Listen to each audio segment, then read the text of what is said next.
If you've ever been going down a road in Texas and had the urge to pull over and take a picture in the wildflowers, go ahead and hit that like and subscribe button.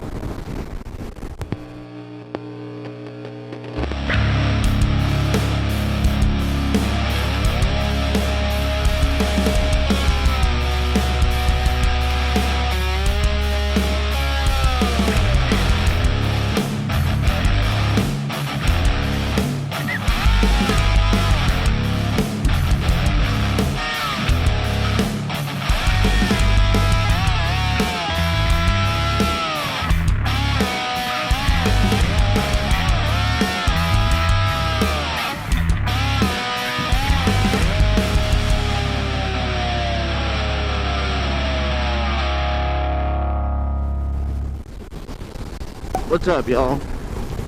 So I've been tracking a lot of bass lines where I'm trying to make the bass cover the ground that a rhythm guitar would cover, while at the same time covering some of the bass lines, obviously. And then I started to think, I'm like, I don't know if there was any way that the bass could be ambient and also do, like, you know, lead passages. And it was in the back of my mind. I thought about it, but I'm like, I don't really know how I could make that happen where it would stand out in the mix. Despite the fact you could probably go like higher up on the neck, you know, on the fretboard, to kind of get that higher octave notes and maybe with some effect or something. But I really hadn't thought it through and just kind of threw it out of my mind. Like, let me just finish writing these songs with the foundations that I'm working on already and tracking them at least to sound that way. So then, I'm having breakfast with my son, and he is watching a drummer play that song, The Pot, by Tool. And it's a drummer playing the song, but he's playing it on what looks like a little kid's drum set. And I'm watching and I'm listening and just being like, oh, that's cool, this guy's playing it. And then, in actually listening to the song, because I'm not a big Tool fan, I noticed there's appears to be a lead guitar passage while the actual guitarist is playing the main line. It's like a jam section for a bridge.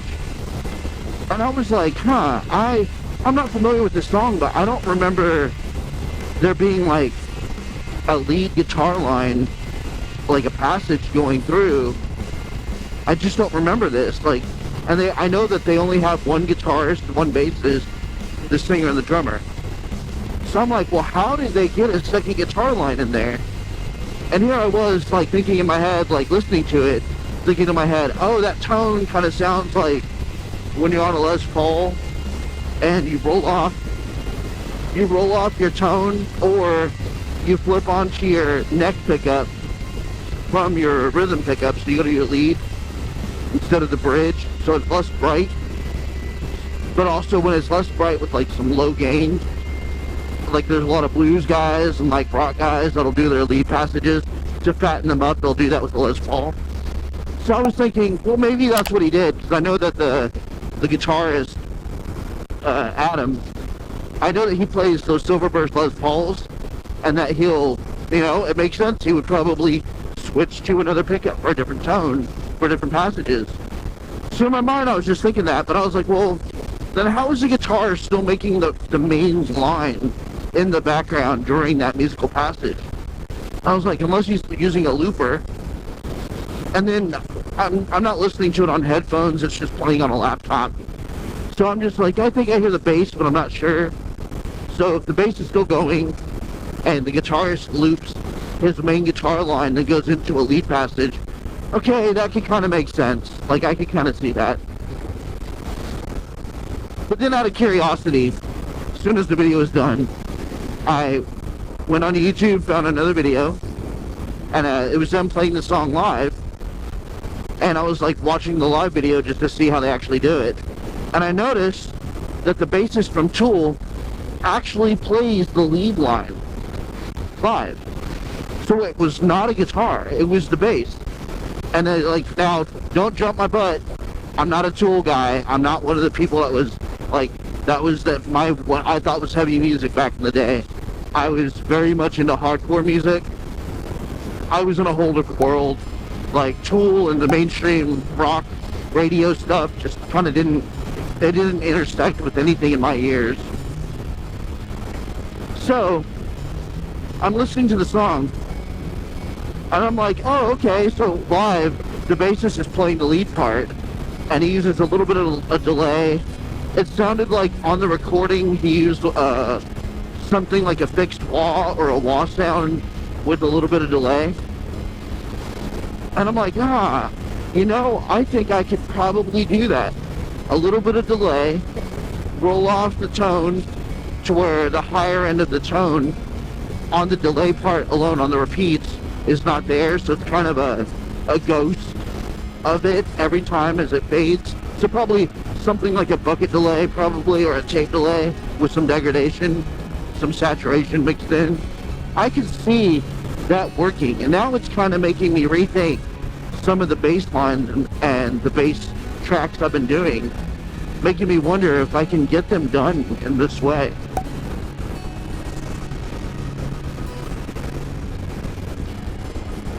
I don't know. Let that guy pass. He was going kind of fast, coming up behind me. I'm like, I don't want to deal with this today.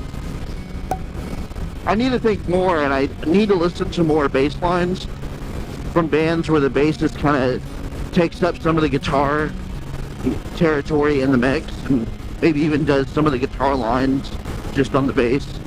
And I don't know why it never really occurred to me that maybe I should listen to some music where the bass, does more than just playing the rhythm of the song.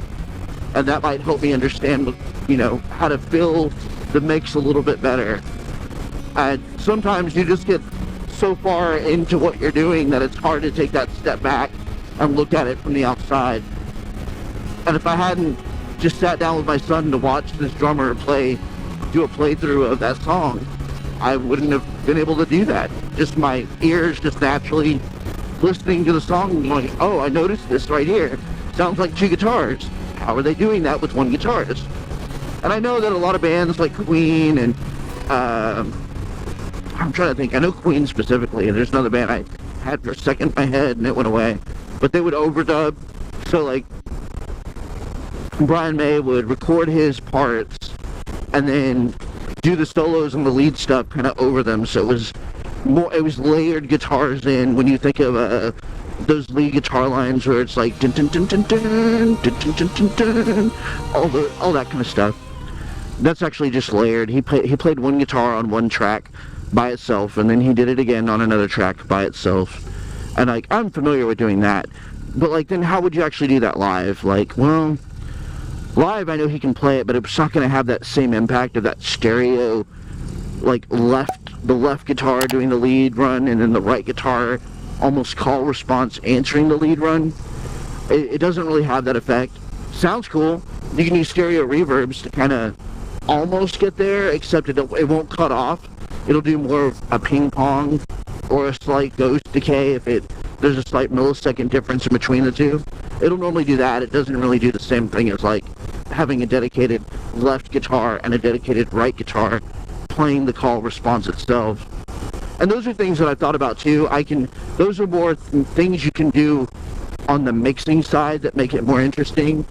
And nowadays we have digital DAWs, so we can cut and paste and make those tricks ourselves, even if it's tracked with one guitar alone. We can kind of make that happen in the mix and not have to worry about tracking it that way. Although I tend to like the idea of tracking it the way that I intend to play it live. I'm one of those people. There are some things where I don't mind kind of getting a little bit more production heavy on, but for the most part, I like to do guitar tracks specifically the way I'd like to do them. It doesn't always work out that way. Sometimes, like, I know I did an album where I say that, and then on that album specifically, I ended up doing, I think, 3 to 4 guitar tracks. Let me think. I did 2 left guitar tracks, 2 right guitar tracks, and then a stereo center guitar track. So yeah, I guess 5 guitar tracks in total. And then sometimes that 5th guitar track would actually be a piano. instead of the guitar, or it'd be kind of the piano would do it in a passage, and then a guitar would come back and do it like clean or with the chorus on it, semi-chorus on the passage. So I have done that, and I know that's not like very accurate to how I would actually perform it live. I understand that. It's friggin' 5 guitars. I don't know any band that plays with 5 guitars. I always thought it was weird when I saw bands with 3 guitars. Like, there's a band called Periphery, and they have 3 guitars. And I'm like, why do they need 3 guitars?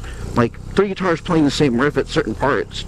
And then I realized, oh, really what it is like one guy will play, like, on a clean channel for most of a passage, and he's doing, like, ambient, atmospheric harmonics, and just kind of filling that space, making it interesting. Even though they're playing heavy, he's kind of filling up the ambient gap where, I guess, where you think a keyboardist or synth guitar player might be at. He's kind of in that role. And that's cool. Like, it works. And then they've usually got 2 other guitarists playing the same riff if it's heavy. And then sometimes it's more like one guitarist is playing the heavy riff, one guitarist is playing the clean riff, and one guitarist is soloing. And it somehow works. But there's also the thing where they write the music with each other in mind, and they're used to that. So in that regard, I'm also like, okay, I kind of get why they do that and how it works. But that doesn't work for everybody. When you've seen other bands with 3 guitars, it doesn't always work. There's a German band called Unprocessed, and the singer, he also plays guitar, and I've seen some videos where he's playing guitar in the song, and it kind of doesn't make that much sense for him to be playing sometimes, because sometimes there's 2 other guitarists in that band, and they're phenomenal, and he's not trying to just play like a rhythm. He's more trying to like show off that he can play all these like lead and hyper specific guitar chops while singing. And where that is impressive and it's cool on the technical aspects of it, like, the only people that think that's cool are the guitar nerds. In reality, a passive listener is just hearing a lot of garbled things because they can't separate and process the different melodics that are coming out. So when you have 3 different guitarists playing 3 different things melodically, most people can't really differentiate all those sounds and the tones in the guitar. They just hear it as one garbled kind of mess. And I know I say garbled sounds bad, but they just don't understand in their brain how to separate it. So a lot of times it's easier for someone to separate something like the drums, because typically when you listen to a song, there is only one drum, one drum track, one drummer. It's not 2 drummers playing in tandem or playing, a beat against a beat. It's just one drummer. Or if you listen to the bass, and typically it's only one bass line, one bassist. They don't typically double track bass or have 2 basses playing on the same song, because it just kind of fills up the same territory and it gets jarbled. Same thing for most people that are not musicians. They listen to guitar on a track and it's just garbled if there's too many layers. Now, layers can be cool if you're doubling or tripling layers and you're just copying over the same rhythm tone you're doing. So if you're strumming chords and you want to make it heavier and more thicker, you can play it on like a neck pickup, full track record, and then another separate track on the rhythm pickup, that kind of thing. Or you can roll the tone off a little bit, get a different texture to it. Some people will double track something and they'll use a fixed wah position on the guitar, and that fixed wah position will be used to reinforce the bass line essentially.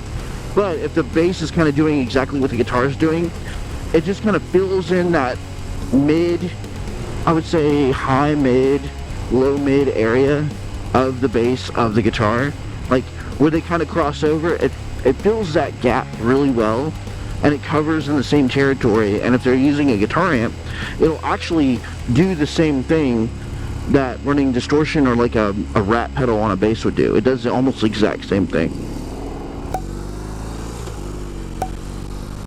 So they'll use like a bass through a rat pedal. A lot of times I've seen that for years. I've seen that just to get a doubled effect to kind of make it more full, make the lead lines on a bass stand out. But it's really made me wonder, if I can do more to make the bass stand out, listening to that song really inspired me to go, I think I can make a bass more interesting in the song. And mind you, it's genre specific. It doesn't work for everything. Like, sometimes you've got, like, you think of indie rock. A lot of times indie rock, they're playing more of like a clean, chimey tone. Think of a Fender Bassman, or, no, probably not a Bassman, they're kind of heavier. Probably a Fender Twin, or a Vox AC30. They're just like a brighter, almost cleaner tone on a guitar. And so the bass can have this room to shine. If the guitarist is the singer and they're mainly playing chords, the bass has more room to move around and to fill that gap. If you have any suggestions on bands that I can check out that have a guitarist, single singer, and, or I guess they could have multiple singers, that won't matter to me. A single guitarist and a bassist that actually lays down more than the foundation, can actually play like some lead lines or do something interesting in songs. I'm not really particular on what genre. I don't really care. Just anything. Put it down in the comments, because I'm looking for songs, bands, songs, anything, where the bassist is doing more than just covering a rhythm sound and actually filling that gap and doing maybe little melodic lines and passages, and hell, maybe even little bass solos that aren't just low-end bass solos. Dad advice. Spend time with your kids. I know it sounds pretty generic, pretty stereotypical, but just spending time with my son, I happened across that song, listened to it, and it opened my mind for something else I was working on. And I have those moments all the time. I'll be playing with my kids, and they'll make me think of something that I normally wouldn't think about if I'm just stuck in my head doing my own daily tasks. That alone can open my mind and have me think outside the box, and it's great. A famous example I can use is last year, one of my dad advices was just try things. I got that directly from my kids. My kids, something that we do with my kids, we go around, and if we want them to try something new, and say it's like a food or a drink or anything, we look at them and we say, try, and they look at us and they go, try.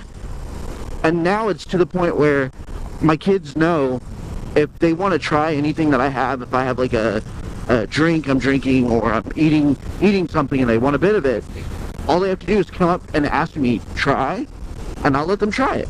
Doesn't matter what it is. A little bit of coffee, I'll be drinking water, got a little juice, I'm eating a little cookie, or I got a piece of Slim Jim or something. If they come up and they say try, we always let them try it. Because them actually asking to try is a good thing, because it'll introduce them to more foods. And then later on, I can be like, yeah, you've already had this, try. And they'll try it. And then they'll go, oh, I don't like it, or I like it. And sometimes they don't, but most of the time they do. And I know a lot of parents complain that it's difficult to get your kids to try new foods or to eat new foods, and they just default to like mac and cheese or dino nuggets, fries, things like that.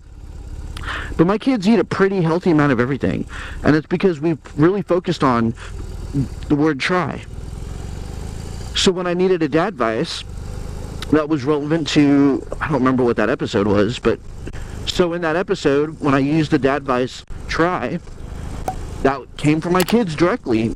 I had just been with my kids, and they had just tried something, and it was fresh in my mind. And I'm like, you know what? That's a really good thing to teach other people. They just try things. You don't always have to just say no. Sometimes just try it. See if you'll like it. If you don't like it, it's okay. It's not going to hurt you. You can always be like, yeah, I tried it, and I don't care for it. I'm done. I'm good.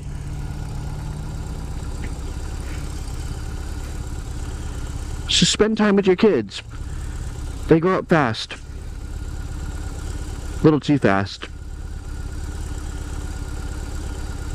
Alright guys. Remember, pull hard,